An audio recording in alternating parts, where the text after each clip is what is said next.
Good morning, everyone. We are getting ready to start here, just waiting for Jeremy. He should be here in just 1 minute.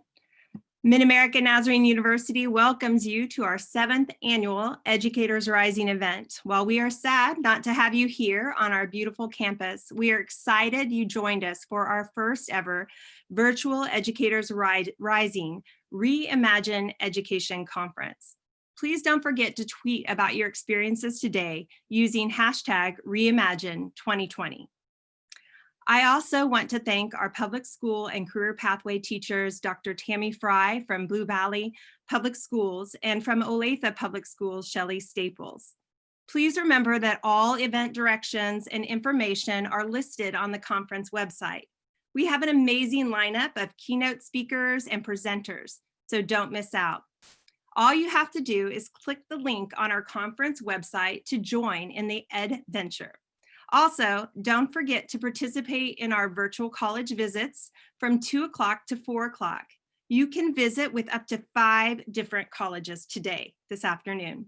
Now, without further ado, I would like to introduce you to Jeremy Anderson.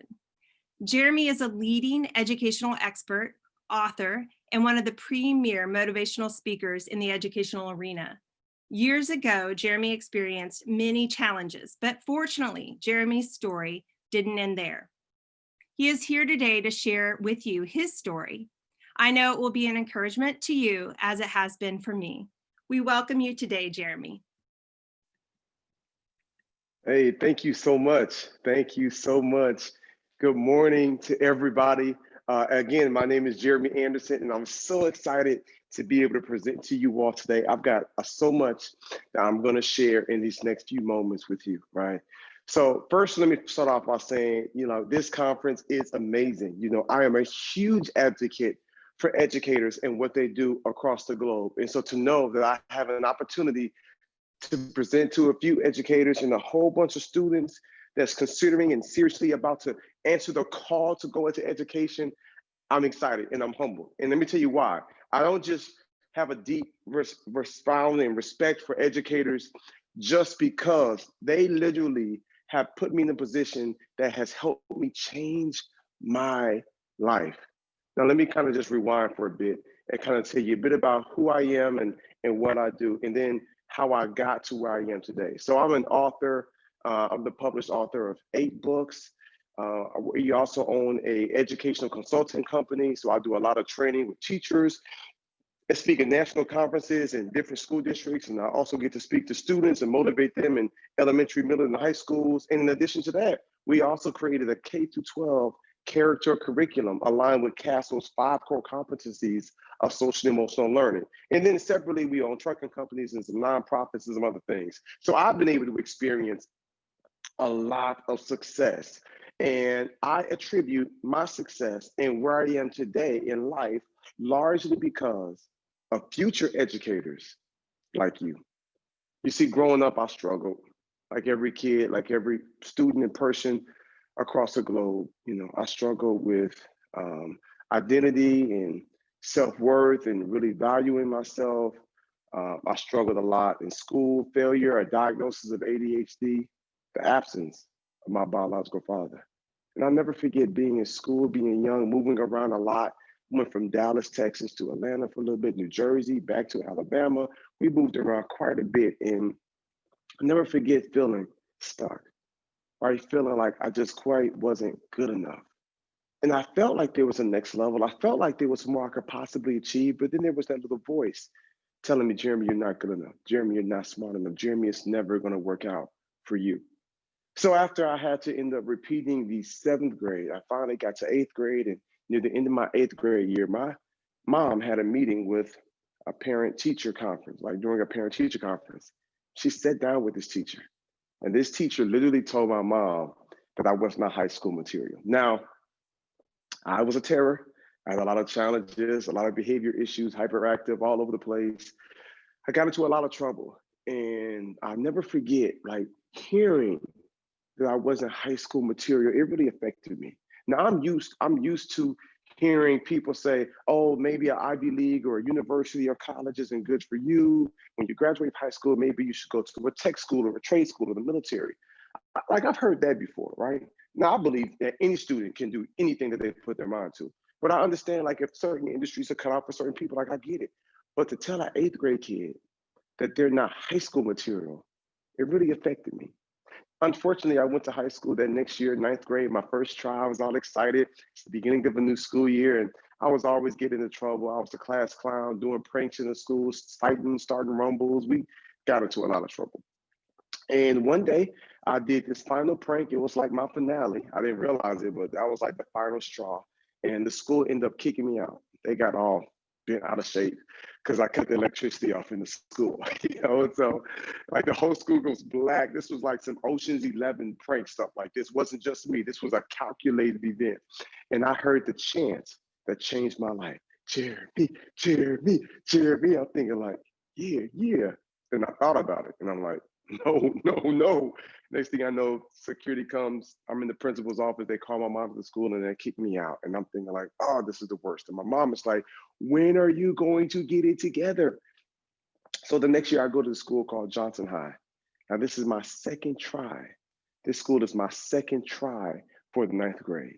I'm at this school, Johnson High. I'm just doing my thing. I'm not really serious. I'm not really focused. I'm not really paying attention. I'm kind of just doing my thing. And I realized like these teachers here like are, what I'm saying, they're like really like hard on me, and I remember like being there and I remember thinking like, man, I don't think they like me, and I would have teachers that say, I'm not here to babysit you. If you don't want to be in my school, if you don't want to be in my class, you can get out of here. And I didn't really respond well to that. And so at the end of that school year, because I didn't really go to class and I wasn't really focused, I got that final report card, all F's and one C. Now I'm thinking like, man, this is not gonna be pretty because my mom is the sweetest, cutest little person, but when she gets upset, it is not pretty. Like she turns into the Hulk. You know what I'm saying? And I'm thinking like, man, this is gonna be the worst summer ever. I've got to figure something out. So I come up with this bright idea. I go to the library, I get that whiteout, I get a pen and this ruler, and I blotch off all the F's in the one C. Now, if you're wondering what I got to see in, I'm sure you're guessing by now PE, right? That's the only class I would like go to on a regular basis and play basketball. But all the other classes I completely bombed. So I blotch off with the whiteout all the F's in the one C, and I get that ruler and I put the small little lines and dots, and I give myself all A's and two B's. I mean, I went extreme with this. And so I have this new report card now, and I'm thinking like, man, okay, this looks pretty legit, but you can see the whiteout, you can see it's raised. It wasn't quite right. So I went to the copy machine and I made a copy of it. But the only problem with that is it wasn't the same card stock as the report card. The paper, the shape of it, it was different. And I'm like, I don't know if this is gonna fly. And so I did the best I could. As soon as I get home, I walk in the front door, my mom's like, give me your report card. I'm nervous. Saying my stomach is bubbling. I'm like, hey, mom, how was your day? You know what I'm saying? She's like, give me a report card right now. I'm super nervous. I hand it to her. My hand about to shake off my wrist. I'm so nervous. She snatches it, gives it one glance and said, boy, where's your real report card at? And I'm like, mama, hold on, mama. Like, calm down. Let me explain. She's like, I don't want to hear it. I know what you did. You lost it. How you lose everything? Boy, you lose your head if it wasn't screwed on. You lost you. You had to go to the office and they made you a copy of the one that they have on file. Yep. Yep. How'd you know? You be knowing, mama, you be knowing. She's like, I know everything. I'm like, you sure do. So now she's like actually looking at the report card and she begins to shake her head. So I'm slowly backing up. I'm looking for the nearest exit. I'm thinking like, man, I am out of here. She's like, come here right now. I'm like, mom, let me explain. She's like, come here right now, honey. I said, honey, yes, mother. And she's like, looks at me and her eyes start twitching, her lips start shaking. I'm thinking like, what's wrong? She burst into tears. She's like, I'm so proud of you. I knew you could do it. I never lost faith in you. And she wrapped her arms around me. And like we shared a really special moment. Like I still remember to this day being at the front steps of our house, like hugging my mom. And we were both emotional.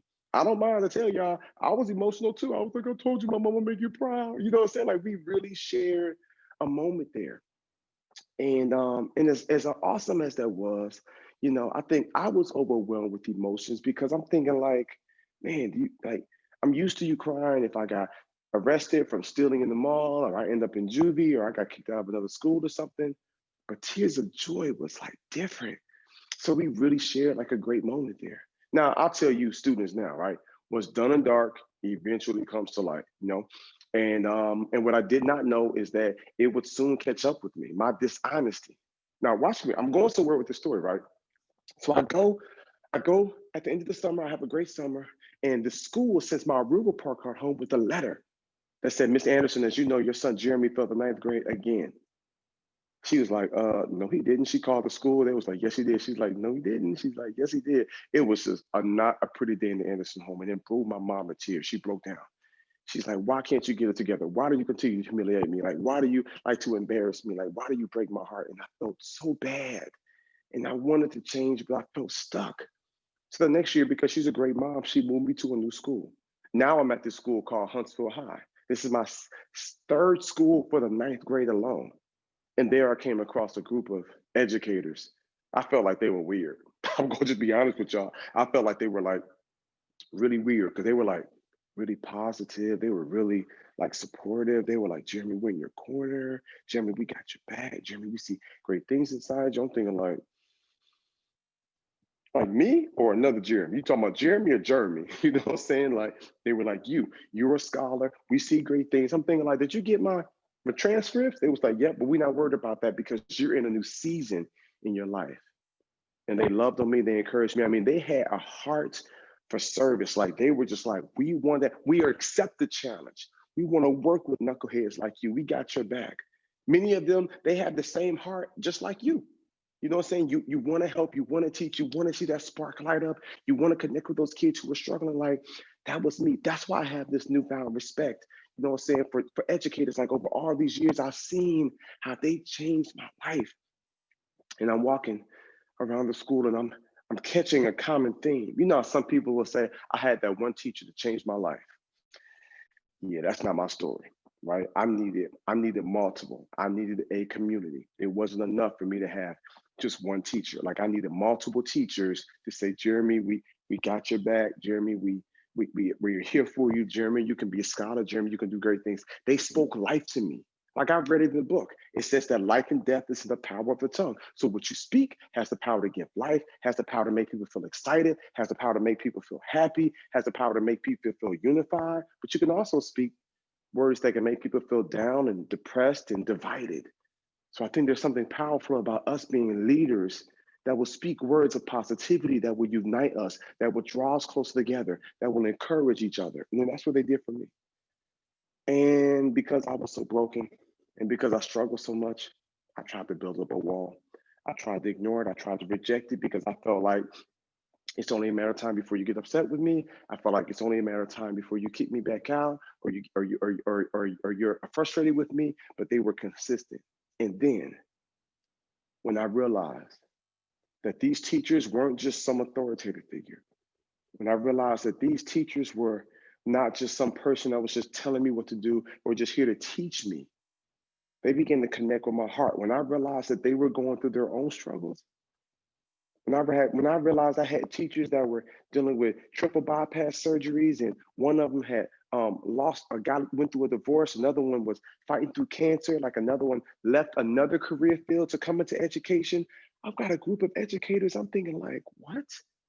You could have been making double or triple what? You chose to be an educator. What? You really do care about me? Like that's why I view educators as heroes. They different. When the country first went through this pandemic in March, everybody was talking about essential workers. Oh, doctors and nurses and firemen, the police officer, paramedics. And I'm like, yes, they are essential workers. But I was waiting, like I was waiting to hear it. I was like, okay, yeah, yeah, doctors, nurses, yeah, okay, paramedics, okay, firemen, okay, educators, teachers, like the counselors in the schools. I'm thinking like they are essential.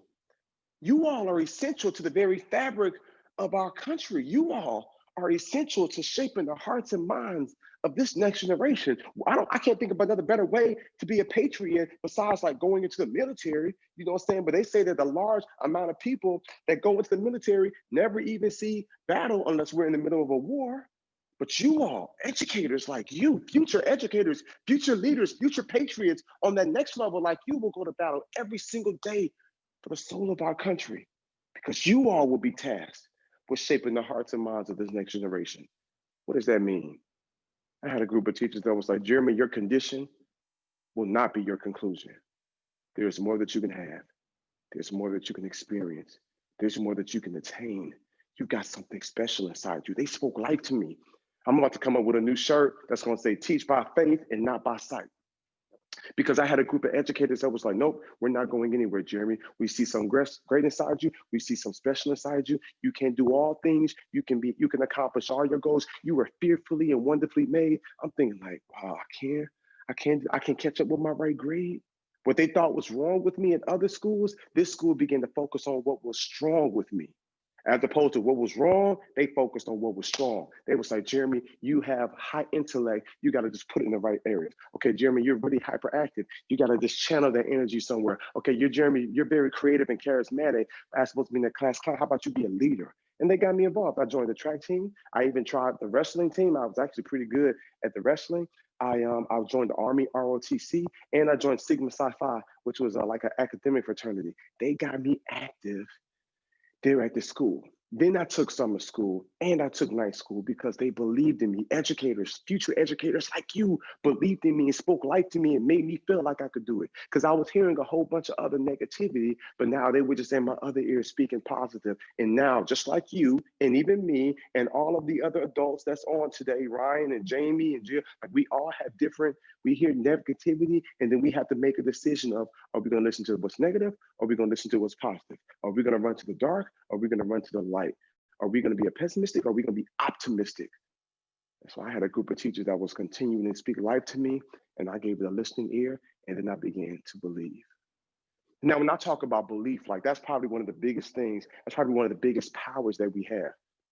Whenever I go to schools and speak, I always tell the students and even the teachers, if I'm doing a conference or something, I give them two rules. I'm like, okay, students, I want you to sit down, settle down, and be quiet, lock in with me, give me your undivided attention. That's my first rule, right? Be quiet, listen, zip it, put your phone away, lock in with me. The second rule is I need you to believe. Believe in what you can experience. Believe in what you can accomplish. Believe in what you can attain. Believe in what you can achieve. I need them to believe in that greatness, in that power that's inside of them. I need them to believe. And I'm passionate about that because I had a group of educators who wanted me to believe. I had a group of educators who said, Jeremy, we need for you to believe in how powerful you can be. We need you to believe in how successful and how strong you can be. And so I locked in and I did. I did what I had to do. I caught up with my right grade. I graduated from high school on time. Matter of fact, that same school that kicked me out a few years ago, they brought me in to be the commencement speaker for their high school graduation. That was pretty sweet. I'll never forget my assistant was like, okay, I got you booked for this school. I was like, whoa, what city, what state? I'll do it for free. They was like, oh, no, we're still working on contract negotiation. I said, no. This is the least I can do. I was a terror to that school, like this is like me extending the olive branch. Let me be a blessing to them because I gave them a hard time. And it felt so cool years later to be the keynote speaker for their commencement speaker for their graduation. But I was also the same kid that got kicked out of school. See, some of you that's like, you're into, you're passionate about teaching, you're thinking about it, but you're like, I don't know if I'm really cut out for this. Oh, yeah, you are. You have what it takes. It's in here. There's something about you that just makes you want to help people. Something about you. You're probably trying to figure out like what it is you're naturally drawn to children. You're already a leader, like in the class. Like you got that it factor. This is what I tell educators today. I say this is not a career. This is not just an occupation. This is to be a teacher, counselor in schools. Like this is much bigger than just a career or an occupation. This is a calling. Right? Like you've been called to teach, you've been called to serve, you've been called to shape the hearts and minds of this next generation. Your job is so essential. I promise you, whenever teacher appreciation comes around, whenever Valentine's comes around, whenever Christmas comes around, I'll be trying to cash my daughter's teachers out. I want to just go above and beyond, buying them everything short of a car. You know what I'm saying? Because I know my daughter, she's just like me. She off the chain, but I need them to know how much I appreciate you because you are a pillar in the heart and mind of my daughter. You are very influential. in my daughter's life, and I need to know how special and valuable they are. And I know what educators did for me. Everything changed. Caught up with my right grade, went to finish high school on time. Then I went to college and I got a bachelor's degree in social work. Now that felt cool. I went the social work route because I wanted to connect with people. I wanted to meet them where they were. I wanted to learn how to meet people where they are, and I wanted to learn how to draw them in and how to connect with them. So I got my bachelor's degree in social work, and then a few years after that, I went to grad school and I got a master's degree. Now, I would have never thought this guy that went to three different schools for the ninth grade that kept failing and kept struggling would later catch up with his right grade, get a bachelor's degree, get a master's degree, finish grad school, top of his class, like, and really be successful. And in 2010, I wrote my first book, and book number two, book number three, book number four, book number five, just adding value. Like my most recent book, Next Level Parents, is the book that we wrote, our company produced to show parents how to most communicate effectively with their children and how to build stronger relationships with the students so that student achievement can rise. Everything I'm doing now is to sow seeds and add value in the educational system, just like you. Now, why am I sharing this with you? Why am I taking the time to unpack this with you? Because I'm one student. I can only think of all the other tens of thousands of students that the educators that I had years ago, what they did in their life. I'm not a unicorn, I'm just a regular guy. I promise you, I'm just regular. I got my own insecurities, my own things I'm working through. I've got counselors and stuff like that. I'm still figuring life out. Like life isn't perfect, but I'm growing through it. I'm getting better. I'm getting stronger. I'm working on my character every day, and from that, we're experiencing a lot of success, right? But for those of you that feel like you're not really kind of quite sure, like how epic educators are, epic, life changing, and I know because I am where I am. A large part is because I had educators that have the same heart, the same mindset that you. Is it easy at times? Ooh. Can it be frustrating? Absolutely. Can it be challenging? For sure. Do you win every single time? You don't. When you show up every single day and you do the absolute best you can, that's where your power comes from. When you tell yourself every single day, I'm gonna do what I gotta do to finish school. Some of you in ninth grade, 10th grade, some of you halfway through high school, some of you juniors, some of you get ready to graduate, seniors, and you're thinking like, okay, this is confirmation. Like this is what I want to do. This is what you want to do. And shout out to all the males out here, all the guys out here, especially people of color. Like the more the merrier that we have in the educational space, so that every single child in every single classroom feels like they have that connection and that representation. So every single one of you watching me right now, every single one of you watching the recording or you're locked in with us, your life has so much purpose and so much value. And I can't think of a better way for you all to help shift our country in the right direction than to go into the field of education. That's going to show this next generation like what it looks like to be great. You have what it takes, and we need that thing inside you. We need it. Right? We need you to show up.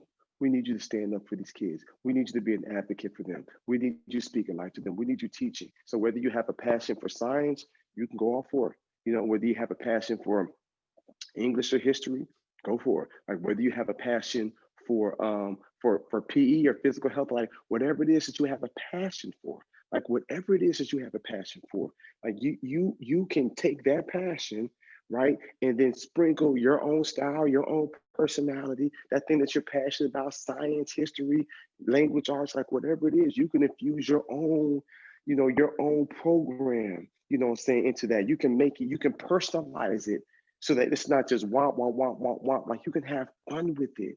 And that's the part, what I'm saying, that I want you all to have. I want you all to make sure that you are super duper creative when it comes to teaching in today's day and age. I want you to make sure that you are locked in with your students. I want you to make sure that you really have a strong connection with them, and then you're finding different ways to connect with them, different ways to build creativity. Now, I'll tell you right now, the connection piece is huge because in order for us to reach them, in order for us to teach them, we got to be able to reach them, right? Before we go to the content and the curriculum, we've got to have that connection. So what you're experiencing now, your ninth, 10th, 11th, 12th grade year in high school, like take this, write it down, journal. How were you thinking? How did you feel? I would challenge and recommend that every single one of you take some time to get a journal, right? And write down how it was your ninth grade year, your 10th grade year, your 11th grade year. Like what did some teachers do that you loved, and what were some things that some teachers did that you didn't like, that you didn't really connect with?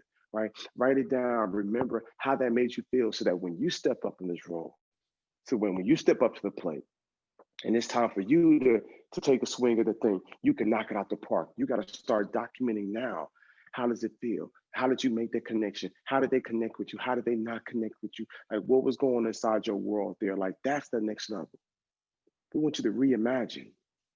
We want you to reimagine education, right? We want you to reimagine like what it looks like to be an educator. Like I've got some friends who, man, they got the hat, they got the jean jacket. I got one of my friends. I'm like, bro, you too cool for school. You too cool for school. He won a Teachers of the Year awards. He's like, man, I'm gonna take my own passion. I'm gonna take my own personality. I'm gonna take my own style and weave this into be something absolutely amazing. You know what I'm saying? Like you've got to be able to say, okay, let me reimagine how I view education. Let me reimagine how I want to do it. Right? You need to education say, allow me to reintroduce myself. You know, say like a new wave of educators like you that's going to take your style, your ethos, your personality, the energy, and you create it and make it to be what you want it to be. Like some of you know, you got some favorite teachers, you like Mr. and Mrs. So and so, my favorite teacher. Like, ask yourself why. What is that they're doing that's really working for you? And then you tell yourself, okay, that's what I'm going to do. These are some adjustments that I'm going to make so that when I'm put in this position, I'm able to connect with the most students. That's where the sweet spot is. It's when you tell yourself every single day, I will do whatever I got to do to connect with these kids. Why? Because you're changing lives. Yeah, I would have never thought. I'd have never thought I'd be speaking like this. I'll tell you when I knew that I had to work in the educational space and I had to be a part. I had to play some small role in shaping the hearts and minds of young people today. I spoke for this my local church, and this lady, but she's like, Jeremy, I know you've been speaking at schools from time to time. I said, yeah.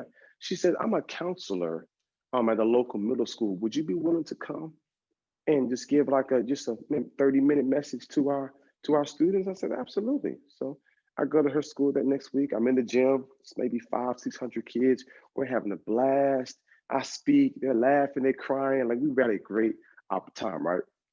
So afterwards, I'm high fiving like every single kid. This before Corona, when we could actually like touch people. You know, I'm high fiving every kid that they walk out like boom, boom. You get a high five. You get a high five. You get a high five. You get a high five. And when all the kids leave, there's this little girl sitting on the bleachers crying. With like she had long, pretty red hair and a whole bunch of pretty freckles, right? And so she comes up to me afterwards and like just falls in my chest. And I'm thinking like, whoa. So the principal's looking at me like, I'm gonna give y'all some time. You know, he could tell she was an emotional wreck. So I said, you know, what's going on? How you doing? She's like, thank you, thank you, thank you. You just saved my life. Thank you, thank you, thank you. I'm thinking like, my story wasn't that good, you know. I was like, what's going on in your world? She said, you know, I've been dealing with a lot of stuff. One of either her best friend had either like died or committed suicide, but basically she's like, I can't live without them. I'm going through too much right now. I was going to commit suicide, but coming here, hearing your story, hearing your message, I want to live, Mr. Jeremy. She's like, I want to live, and I know I'm going to be successful, and I know all the pain I'm going through now is going to make me stronger, and I got to just talk to other people and not keep it to myself. And I'm thinking like, wow, like this is a lot, you know. And she's just like, you saved my life. Thank you so much. She gives me like one more big hug, and then she runs off the class. And I'm thinking like, what in the world just happened? So I'm wrestling with that. I'm wrestling with that like the whole day, the whole weekend. I just kept hearing her say, you changed my life. You saved my life. You changed my life. You saved my life. I'm thinking like, man, I could do that to more kids. There's more kids out here that struggle. So I'm thinking like, okay, maybe like, do I go and be a teacher? Do I travel, speak more, share my story? And that's when I embarked upon this journey. And me and my wife, we quit our jobs to be able to build something special that can help take this message across the world. And so we've been able to partner with educators and future educators like you to make an impact. Why do I share that story with you? Because I know for some of you, you're like, man, I'm really good at math. I would love to be a math teacher. I love to be a science teacher. I love to be a kindergarten teacher or special ed or special needs, like whatever. Like I'm meant to be a counselor in the school, or I love to be one day be a principal, like whatever it is. Just know that in addition to that lesson plan, I want you all to reimagine education, like reimagine what it looks like. You all will have opportunities to talk and to mentor and work with young kids who are really, really, really struggling. You know it Because some of you have been doing it now. In the school year we're in right now, some of you can say, hey, Jeremy, like, I'm that kid, that's been in a weird place, been struggling with some things, not quite sure how I feel about some things, been just trying to hold on and be positive and optimistic. And because of what you're going through, you're compelled to help others because you know how it feels to be there, to need that listening ear. All right, and then some of you, maybe you're saying, no, I'm not necessarily going through it like that, but I see kids every single day in our school that are struggling. And I sit by them in the lunchroom and I take time and I talk to them and I ask them what's going on in their world. And I give them advice like it's naturally in you. Like this calling, like it's in you now. It's in you now. Some of your friends like, nope, I'm gonna be a pilot, or nope, I'm gonna be a chef, or nope, I'm gonna be an engineer, or nope, I'm a, be a music producer. Like that's cool. But like, nah, I should be doing something when it comes to young kids. I should be speaking light to them. Like I should be encouraging them. Like I should be, pouring into them. Like I should be inspiring them. Like I should be teaching them. Like I should be shaping their hearts and minds. That's what educators should they do. Because you are so selfless, because you care about this next generation. We need more people out here like you. I wish I could, can I be honest with y'all? I wish I could go on like a nationwide tour and speak to even more aspiring. That would like make my day if I got to like just go to different conferences, of course, when the quarantine frees up, and just let different kids know in different parts of the country and across the world, like, hey, we need you. Hey, we need you. Hey, fellas. Hey, we need you. Hey, teachers, like future teachers, like we need you. Okay, you're going to be graduating in a year or two. Like you might want to consider education. If you really want to take our country to the next level, if you really want to help this next generation, if you really want to have that type of job that makes you feel good, knowing that you're making an impact, education is the way. Somebody asked me, Jeremy, if you did it all over again and you did not become a motivational speaker and you didn't do all the other things that you were doing before, what would you have done? Teacher, all day, every day. I would be teaching in a school, probably a middle school somewhere or high school. I'd be teaching every single day. You know what I'm saying? Like I'm telling you right now, like it's not even a question. Like because of what they did for me, I'm seeing how I can connect with others. Best feeling in the world. And I share that with you just in case you're wondering, is this really what you should do? Absolutely. It's so funny too, right? I've literally talked to, I was thinking of specifically one educator who like fought it. She was just like, I think she was going into medicine, finished medical school and everything, and is not doing that now. She's like, nope, I love kids. I remember thinking like, I'm sure medical school was like pretty pricey. She says, oh, it's very pricey. I'm like, then how come you aren't, like, what I'm saying, in the medical field? She's like, oh, because I couldn't stand it.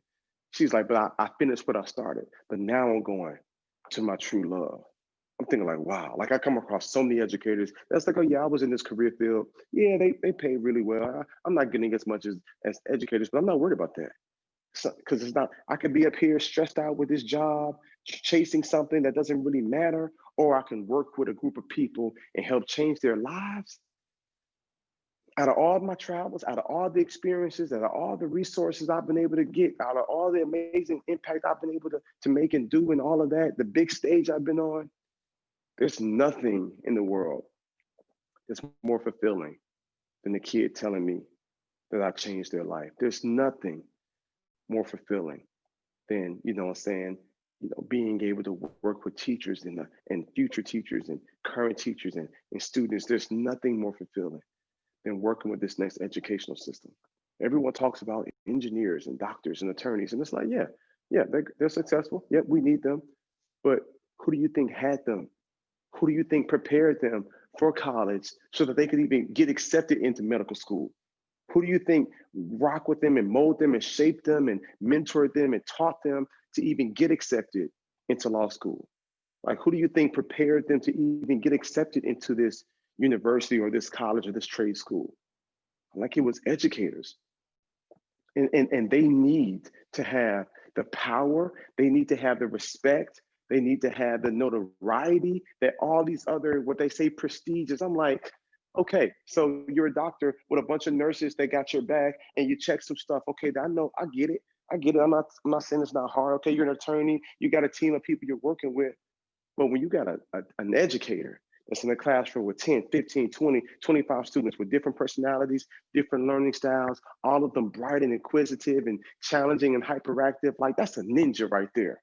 I promise you, like you got to be a mental ninja to say, yep, all right, yep, you this group here. Okay, I know you like this. Clarissa's into this. George is that. Patrick likes this. Like you something special. Decorating the classroom, having themes, having fun, cultivating their hearts and their minds. I'm talking about reimagining education.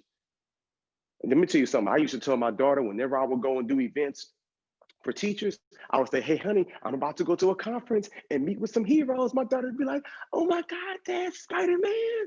I'm like, no, no, Iron Man, he's cool. I'm like, no, Thor, he's cute. I'm like, no, he's not. You know what I'm saying? And I'm like, no, boo-boo. Educators, teachers. My daughter was like, Daddy, teachers are not heroes. I'm like, boo-boo, you have no clue. Educators has changed your daddy's life, and now we're making a global impact. One student, one seed, me, changing the world. That's what you would do, right? I view you all like heroes. I view you all like ninjas in the classroom because what you do, the average person can't do it. What you do, what you do, the average parent can't do it. Parents be like, I can't wait to send my kids to school. Why? Because they haven't been called for this work. They've been called for 2. You've been called for 20. You've been called for 25. That's going to sit at your feet and you're going to inspire their minds. You were going to inspire their hearts and you're going to help them go to that next level. You're going to take them from here to here to here to here. And we're going to look up one day and see them at the top. That's what educators like you would do. And that's what we need you to do. We put our country back in its rightful place in this world. We operate with love. We operate with unity. We operate with the spirit of excellence. We do the best that we can every single day. Nobody's going to ask you to be perfect, but we are going to ask you to put forth a perfect effort. We are asking you that when you decide to say, you know what, I'm going to go into teaching. I'm going to rock the classroom and I'm going to rock the hearts and minds of students who need to hear what I have to say. They need my guidance. They need my attention. They need my love. They need my support. And I'm going to give them what they need. That's what makes you powerful. And that is why I have such deep respect for educators today. So, with that being said, I'm going to pass it back to Jill. I believe we have some questions, and then I'm going to give you all my closing thoughts. How do you want to do that?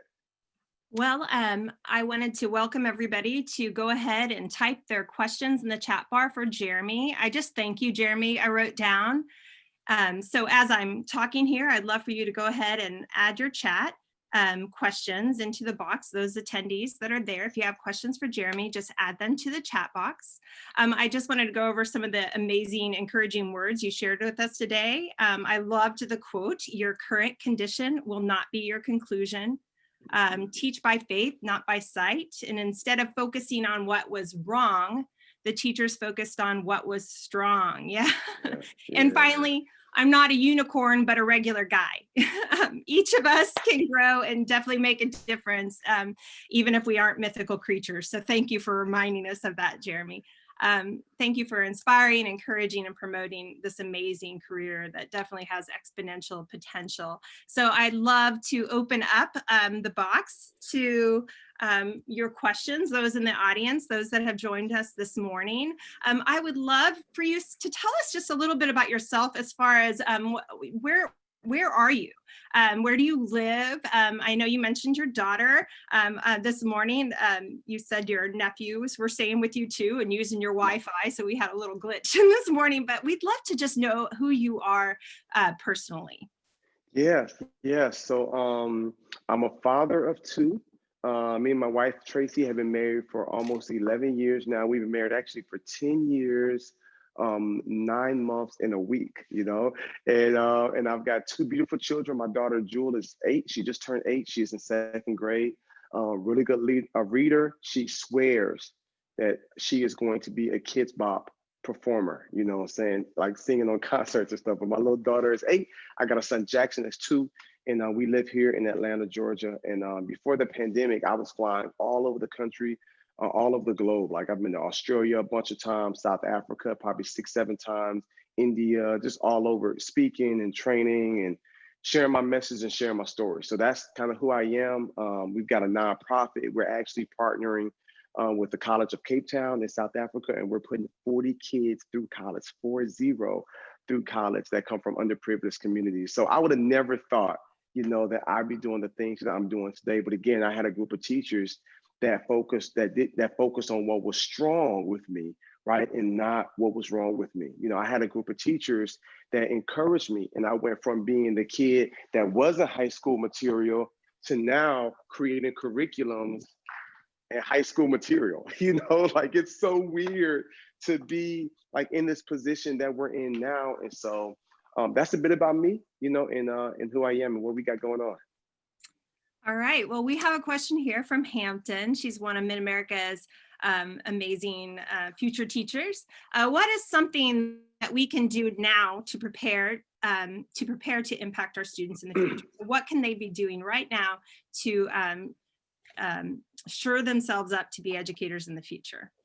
Yeah, so if you want to begin to prepare, now to make an impact to your students, I believe that you could probably start now, but maybe like in the earlier grades, right? So I've got some educators that I've worked with, or excuse me, students that I work with and mentored that's like in high school and juniors or seniors getting ready to graduate soon in a year or two. But they're going to the local middle school and elementary school and volunteering in after school programs.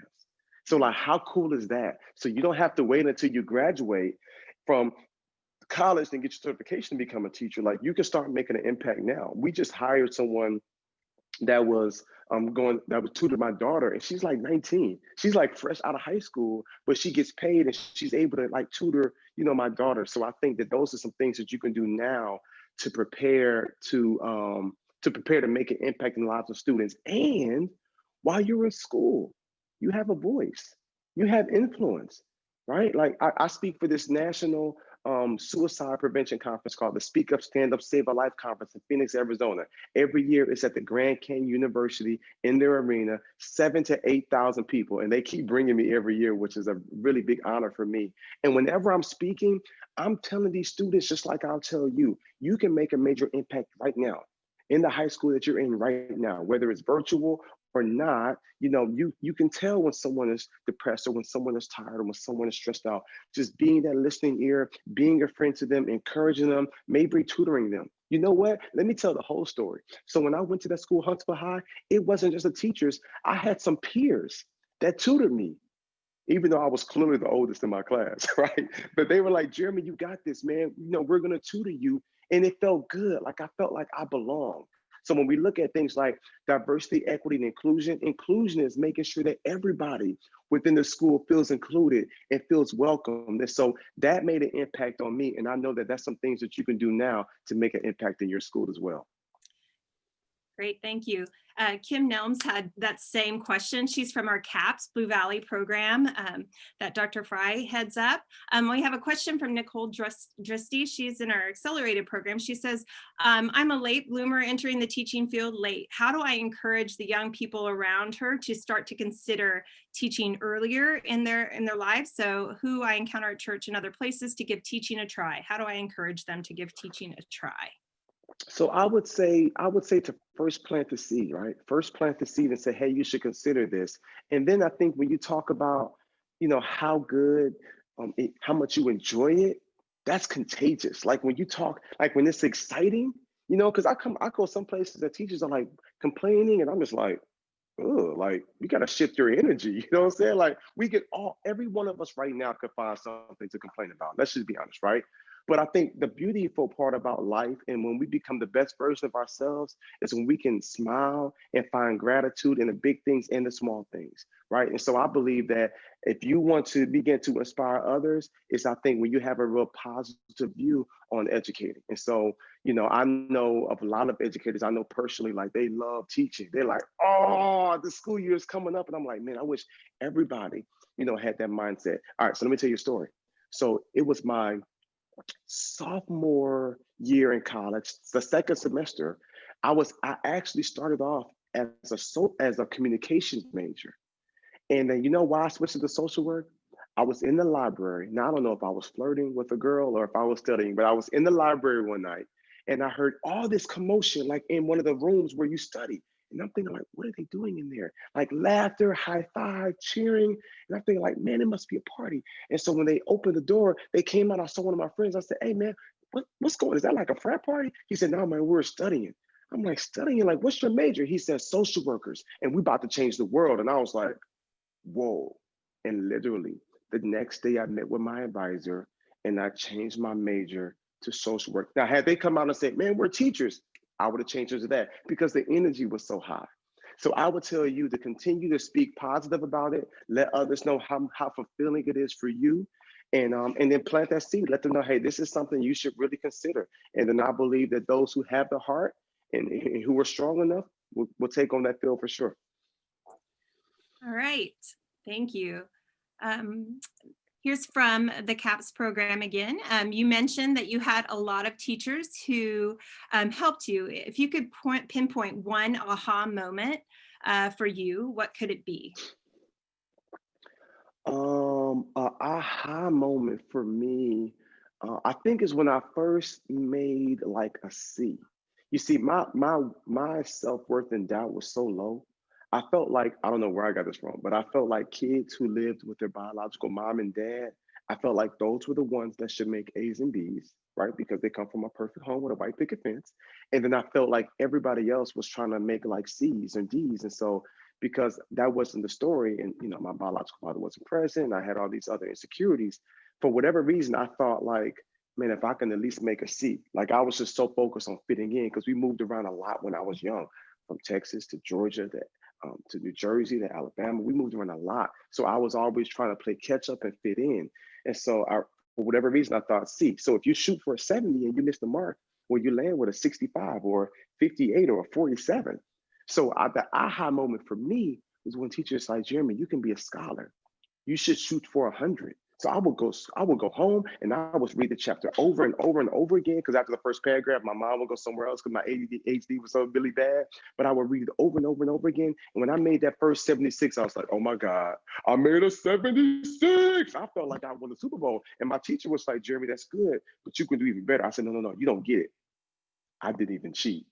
Like I earned the 76 with my brain. And he was like, Jeremy, I'm really proud of you, but you can do better. And for me, that was an aha moment. And those C's turned to B's and those B's turned to A's. And before I knew it, I was with my right grade graduating from high school. So that was, for me, that was a big aha moment. It's like, if you heard that quote, like in schools, it's probably in every school, if you believe that you can achieve it, it's real. It starts with your belief system. And that's why I speak so much about that. Yep. Thank you. This is from Jonas Pippett. He was our future past president for Educators Rising here at Mid-America. Nice. When he was in school, he said the teachers seemed to be very concerned about getting through the curriculum. How do we as educators convey to students that we really care and build connections with them as well as getting through the material? So that balance. Yeah. Some schools, it needs to be 60-40. Some schools need to be 90-10. It really depends on the school, the classroom. Excuse me. It really depends on the school, the classroom, the situation that you're in. The curriculum might be great for the majority of the kids, right? But it might be a few that need a little bit more. We need to put them aside and say, hey, what's going on at home? Like, how's your home life? How's your heart doing? Are you in a good place? You need to come sit by me. You want to talk to me, like that type of thing. I just think it's important for educators to be present, because when you're present, you can pre-plan and say, okay, you know what, I'm gonna kind of go through this. I'm gonna stay right here because I think that's really gonna help connect with some of the kids. So I think we got to really be present. But I have a whole nother presentation like on self-care and organization, because sometimes it's that lack of discipline and the lack of structure that has a lot of educators like trying to play catch up, as opposed to being able to say, nope, I already got this. I knew what was coming. I've got this carved out here. I'm gonna put aside some time here to be able to make that connection. So I think it really depends on just a healthy balance, and also depends on the classroom and the school and the demographics of the kids that you're working with. But I think we got to be intentional about making sure that we have that balance. Yes, we got to get through the curriculum, but we also got to make that connection right here. Thank you. Emma Ryan has a question. She asks, how has being a father changed your outlook on teachers? Yeah, so when the pandemic first hit and my two children were here, I was just like, okay, wow, it's like you don't really realize it. It's like when my daughter was in preschool or pre-K, we dropped off at pre-K, picked her up, and then kindergarten, and then first grade. But then when second grade came around, it was like, oh, okay, so you're here. You're here all day. Okay, great. This is awesome, right? And so then when I began to see not just like what was happening at home, but when I saw the teachers and how they were engaging on Zoom and still making it personal. I mean, my heart was already full for teachers, but when I saw how they were so willing to adapt, were some frustrated and complaining about the pandemic and possible virtual learning? Of course, it's a transition, but then some to see my teachers, my daughter's teachers, like enthusiastic and excited, it really shifted things, for me. And so when I see the way that they love my children, it makes me have an even deeper love and respect for them because it's like, man, like, you love them like I would love them. And so it's really helped it enhance it because before I had kids, I was already on this path and I knew how amazing teachers were for me. But now to see how amazing they are for my children, it goes to a whole nother level. Thank you. Mhm. And this will be our last question. Excuse me. How is the best way, or this is from the CAPS program here near in Blue Valley Public Schools. How or what is the best way to be the light for your students who are really struggling? Yeah. So I think identifying it and letting them know that you see their pain, I think is huge, right? just just telling the kid like, hey, I don't really understand what you're going. I've never been there, but I see it, and I want you to know I think you are so strong, and I think you are so powerful, and I think you are so resilient. Let me tell you something. Like if when the teacher come to me and say, Jeremy, what's going on? Where you come from? All of that, like I get, but you are strong and you are so powerful, you are so resilient, and I'm proud of you. That made me feel like wow. So I think it's important that we keep those connections, we keep the lines of communication open, and we let these kids know, like, hey, I see you. And I know you're struggling. I'm here for you to go throughout this journey. And then we be as positive, we be as affirming, we give them the hope, we give them the hugs, the high five, the daps, the little handshakes. They might act like it's corny, but y'all be knowing students that in the back of your mind, you kind of look forward to it, right? And what we also got to know live or where we're at is like a rest haven or like that place of structure and solitude.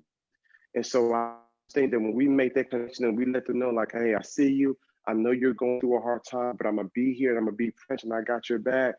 That's the best way that we can be alive.